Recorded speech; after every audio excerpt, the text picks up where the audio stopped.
చిరంజీవి చిన్న కూతురు శ్రీజ కొనిదెల మాజీ భర్త శిరీష్ భరద్వాజ్ మృతి చెందినట్లుగా నటి శ్రీరెడ్డి ఫేస్బుక్ లో పోస్ట్ చేశారు. ప్రస్తుతం ఈ పోస్ట్ వైరల్ అవుతుంది. శిరీష్ భరద్వాజ్ అనారోగ్యంతో కన్ను మూసినట్లుగా సమాచారం. లంగ్స్ డ్యామేజ్ తో హాస్పిటల్లో చేరిన ఆయన ఆరోగ్యం విషమించడంతో మరణించినట్టుగా తెలుస్తోంది.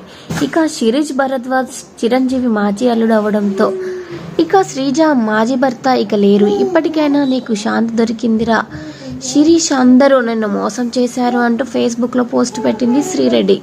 శ్రీజ కొనిదెల మొదట శిరీష్ భరద్వాజ్ కు 2007లో ప్రేమ వివాహం చేసుకున్నారు. పెద్దలను ఎదిరించి మరి వీరు పెళ్లి చేసుకోవడం అప్పట్లో సంచలనం రేపింది. అయితే మనస్పర్ధలు రావడంతో 2011లో వీరిద్దరు విడిపోయారు. అప్పటికి వీరికి ఒక కుమార్తె పుట్టింది. శిరీష్ నుంచి విడిపోయిన తర్వాత శ్రీజ ప్రముఖ వ్యాపారవేత్త కళ్యాణ్ దేవ్ను ప్రేమించి పెళ్లి చేసుకున్నారు. ఇక 2016లో బెంగళూరులో అంగరంగ వైభవంగా వీరి వివాహం జరిగింది. ఈ జంటకు కూడా ఒక కుమార్తె పుట్టింది. అయితే వీరు గతేడాదే విడిపోయారు.